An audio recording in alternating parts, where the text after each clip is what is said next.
Hi, everybody. Good morning. I hope that you are ready for some spooky fun.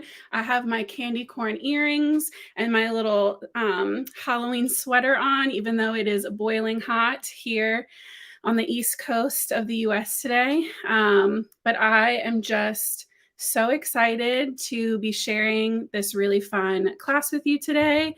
Here to answer whatever questions you may have, whether they are shaker related, um,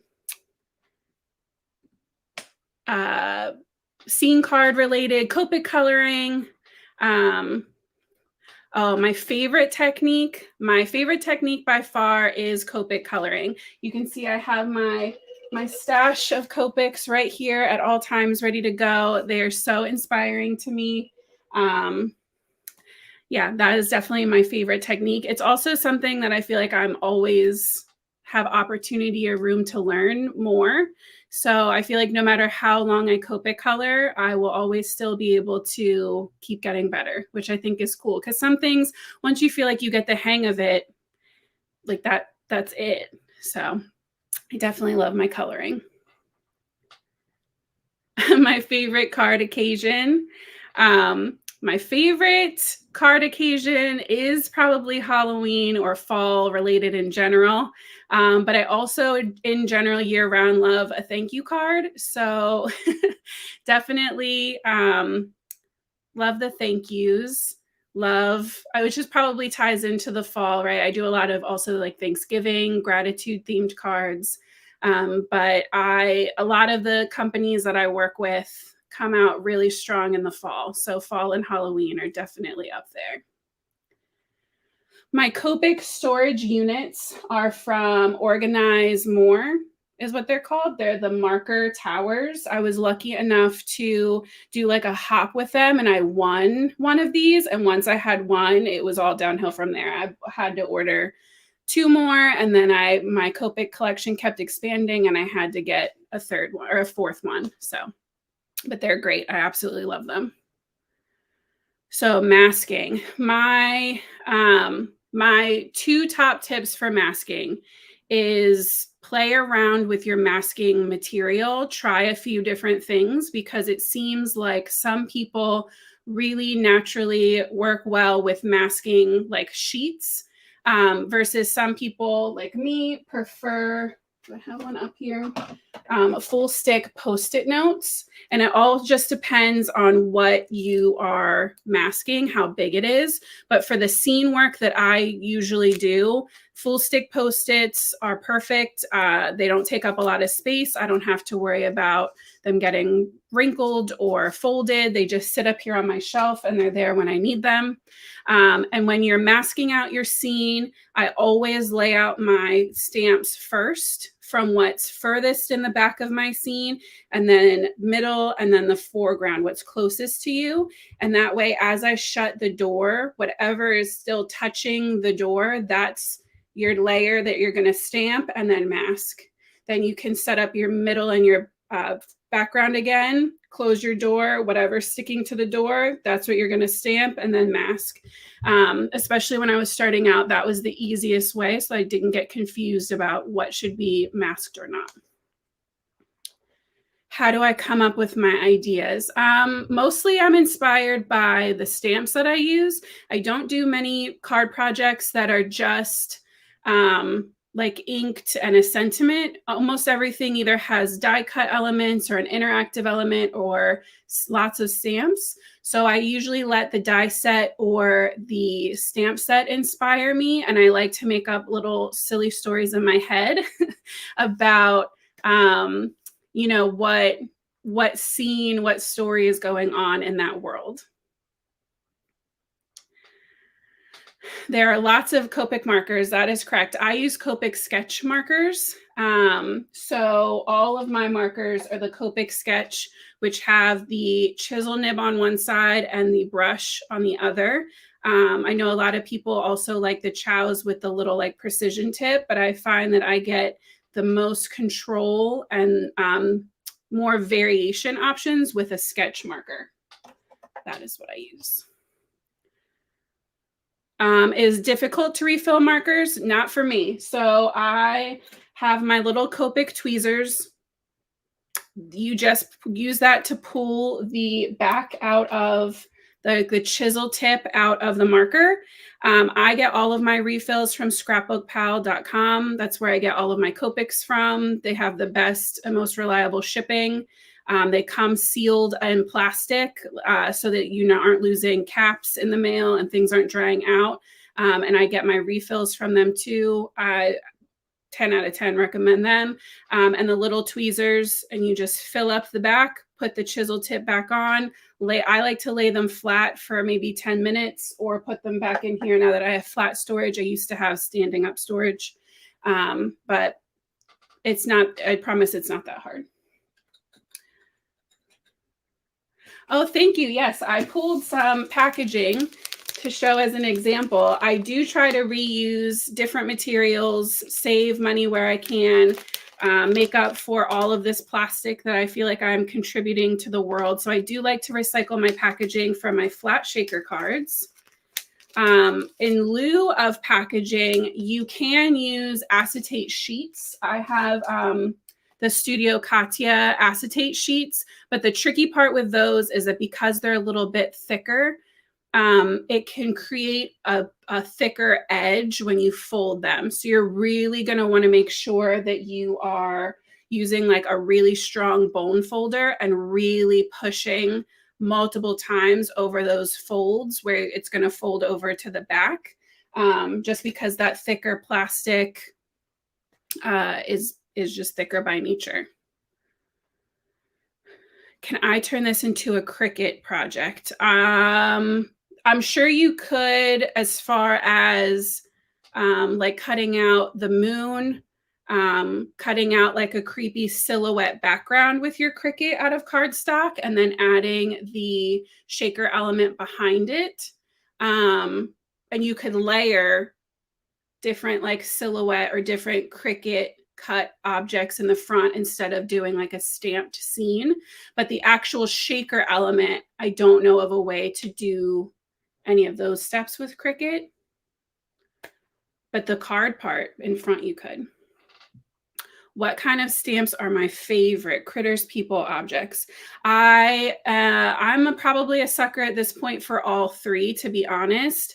I work a lot with Sweet November Stamps. That's the company that I used their images in my my card, the little witchweed in the background. And they're actually offering, for anybody who's watching now, if you decide to place an order with them today, their whole new Halloween release is out today. So if you want to place an order with them, you can get a bonus little 2x3 stamp for free with your any order of any size, until now through Monday with the code BEWITCHED. But they have amazing critters, amazing little cute characters, some more mature, grown-up looking characters, and a ton of amazing background scenes. So if you decide to make that Sweet November Stamps sale or purchase this weekend, they're a great family-owned, woman-run company, two sisters.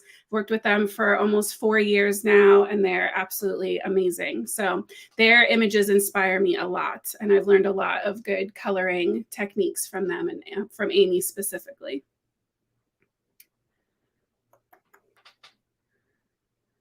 What are the glow and the dark stars called? When I tried to find them on Amazon. So the ones that I used in my card, which are definitely linked in that supplies list in my worksheet, or there's a clickable link to my supplies list.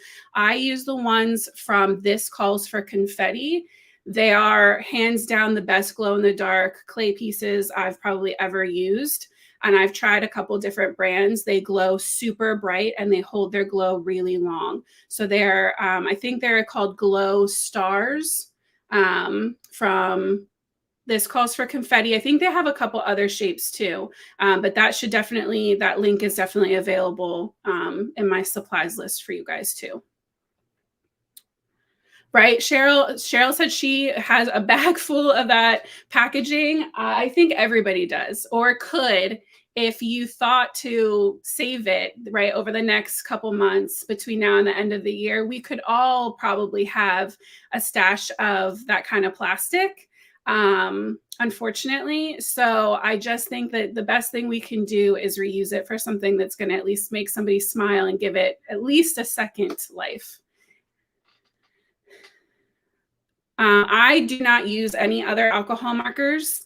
I have not tried the Oahu, whatever, however you say them. I've heard a lot of good things about them because especially Copic has had a lot of issues recently with caps cracking and markers drying out. So I already have most of these. And so money-wise, it doesn't make sense for me personally right now to swap and start buying a whole new collection when I've already invested in all of these markers. But if you are starting out, I would say that that's definitely an option to look into. That seems to be a little bit more cost effective. And I think even if you can get a few color blends of each style and try them out, that'll really help you to make the decision of what is the best for you, what works the best for your hand and the colors you're looking for. Reverse image stamping. So I am not very strong at reverse image stamping, but I do have somewhere around here. I don't think I could grab it that easily though. I have a reverse image stamp from My Favorite Things, the stamp company, right? MFT Stamps, that is specifically made for reverse image stamping. So it's like a little rectangle. It's made out of the same stuff our stamp material is made out of, right? That clear, like silicone-y material. And so you can stamp onto that and then stamp that onto your paper and you get a reverse image. I've only tried it once or twice, but when I did try it, it was pretty cool. For the most part, if I'm trying to reverse something, I'll probably just end up using a digital stamp because you can flip it back and forth in the computer. But I would look into that My Favorite Things little stamp block if that's something you're interested in, because it's not very expensive and you could at least try it out. So my studio is actually a hallway in my house and it is a hot mess, but I will give you a quick little peek around. So that is all of my stamp storage, which I threw everything on top of there before we started filming. And that way is my living room. And then this is a bathroom right behind me. It's very glamorous. And then I have the rest of my stamps on this bookshelf. And then through there is my kitchen. So I am just tucked here in the corner of my little hallway. And I do have if you want to see more, I do have a video on my YouTube channel all about my craft space, how I've organized it, how I managed to keep it somewhat less chaotic for how small it feels sometimes. But just know you don't need a whole huge craft room to, make your crafting work for you. Have I tried any other crafts? So I am very crafty and creative by nature. I used to be a makeup artist full-time. I now do that on the side. I sew. I sometimes dabble in watercolor. Will be a little forgiving with that. I knit, I crochet. What else do I do? I'm getting more into like mixed media kind of things. This is a project I was working on, which is like on that Tim Holtz, etc. board. So like more sign things with stamp stuff instead of just cards. So I like to dabble in a lot of crafts. Expert of none is how I feel. A craft I wouldn't do again. So I used to do bead crochet where you make those bracelets that are like solid beads, like spiraled around. And I loved it, but everything is so teeny tiny and my fingers would ache. There's no way I could do that now. It's too difficult. My eyes, I'm in my 30s, right? My eyes and my hands can't hang out with that. I do have refills for my Copics. I keep them in like one of those little desk things where it's like plastic with like the clear drawer inserts that you can just get from like Walmart. I keep them all in there by color family. And then when I need one, I pull it out. And the best way I found to keep track of what I have is on my Sandy. I have the Sandy Allnock color chart. If you are interested in Copics, or I think she has one for those she has a couple different brands. But you can see like this one has a little white mark on it, and some of the lighter ones have like a second black line. That's how I mark to myself what refills I have. So not only can I see the colors that I have in my collection, but I've marked so I know without having to go dig through my stash if I have the refill or not, because this is still, you know, my side job. I can't just spend all my money on refills, even though I would like to. My latest Sweet November Stamps Halloween creations with you. So that one I just showed is actually, I don't know if I should, but oh well, it's part of my YouTube hop video for tomorrow. So these are all new stamps, the little sweet trick-or-treaters and the creepy door. It doesn't have to be creepy. You can make it super cutesy.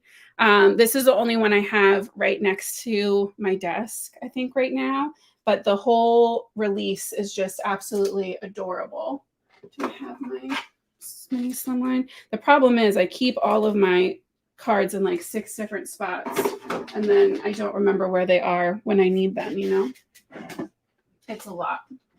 Sometimes it feels like a lot. My favorite tool to use is definitely my Misty. She lives right here under my desk. She is well loved, well worn. But this changed the game for me with stamping. When I first started stamping, I would very easily get frustrated about my images not coming out super clear. And the Misty allowed me to get that second nice stamp. I am not a good freehand acrylic block stamper. So Misty hands down.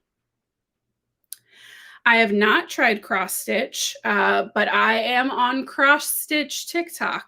So it's probably a transition that'll happen soon. I do have embroidery floss all over my house because my kids like to use them to make friendship bracelets, and my daughter has like a loom that she weaves with her embroidery floss to make all these different patterns. So I'm sure one day I'll decide to go get like a embroidery hoop and a needle and just start getting crazy. I put in my checkout. So the stamp that you get for free with the code, I'm sorry, is called Totally Awesome. It's a 2x3 Witch We set. It's like You're Totally Awesome or Totally Awesome. So if you put that in your cart and then you use the code Bewitched, it'll come off free, and you can stack that with other discounts if you hit whatever other deals they have going on today. So it's the Totally Awesome stamp set with the code Bewitched, not capitalized, just regular. Thank you for asking. I should have been more clear about that before.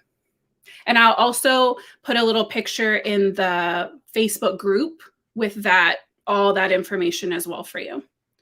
Can you Copic marker on a printed digital stamp? You definitely can. I found, who do I have? I have a Canon Pixel. It doesn't even say it on there. I have a Canon printer that prints beautifully for Copic coloring. If you can find like a laser printer, I used to print mine out at my old job. They had those big giant laser printers and I would print them out there too. Laser printer or Canon ink so far has not been an issue for me. I do try to let them dry for maybe 10-15 minutes if I can. Thank you so much. You're Totally Awesome stamp set. That's what it's called. Thank you. But yeah, you can print your digital stamp image and then Copic color it as long as the ink is right. And you can always check it out to see if your ink works or not. Neurographic art. Is that where you like doodle things? I think that's where you're like doodling. Pixma. Regina, thank you. A Pixma printer. I haven't done neurographic art. I'm pretty sure that's where you like doodle different types of doodles to help like soothe your mind. And I probably should, but honestly, at this point, I am somebody who has definitely struggled with anxiety and depression on and off through my life. That is what got me into card making to begin with. I had the worst peripartum anxiety and depression while I was pregnant with my second daughter, and had to be very careful about what I was watching. And so I found card making on YouTube, and Kelly Taylor specifically. And from there, I was hooked. I was in. So that type of art and that feeling of using your art to soothe your mind definitely speaks to me. So a Canon Pixma 100, but it's not great with color prints. Yeah, I don't print my images out in color. I print them out only in black and white, and then I color them with Copics. So that's, if you were going to try digital stamps, not that I want this to be only about them. I did use other companies in my supply list, but Sweet November does also make digital stamps if you wanted to try them out. But I will size them so that they fit in a Word Google Doc to the dimensions that I want. And I just print them out in black and white, trim them down, and then I color them in with my Copics as if they were just a regular stamped image. I see so many things scrolling past. I'm so excited that you guys, yeah, a lot of us suffer with depression, anxiety. Crafting is the best therapy. I mean, also if you need help, go see an actual therapist, but crafting is such a great way to let your mind kind of escape and focus on something else. I think when we can get so tied up and bogged down in, you know, our to-do list and worrying about tomorrow, it's nice sometimes to just be able to kind of turn that off and sit and color. Although I am also somebody who has to craft with background noise. So I have this little holder on top, like a little shelf on top of my desk, and I put my iPad or my phone up there, and I watch or listen to people craft on YouTube while I craft at my desk, because I don't have any like in-person local crafty friends. My best friend is the best friend in the universe. I swear she's better than anyone you've ever met, but she has not a single crafty cell in her body. So that's how I feel like I connect to my crafty community, is via crafting with you guys on the internet. How long does the average card take you to color and create? I would say the fastest like Copic color card I've ever made was probably around 40 minutes. I would say average for me is probably about an hour. I'm also usually taking my like good old sweet time with it, and like have a video on and have my drink and like, you know, but I film here at my desk. I have all my little like arm things here. I film right here. And so I would tell you most of my footage when I put it in my computer is about an hour long.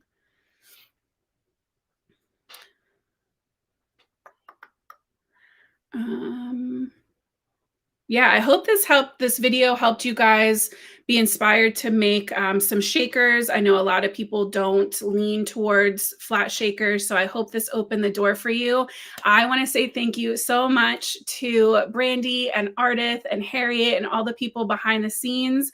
I'll check the Facebook group. I'll leave the link and the code for that free stamp in there. And thank you guys so much. I hope you have the best rest of your day in the summit. You guys rock, and I'll see you soon.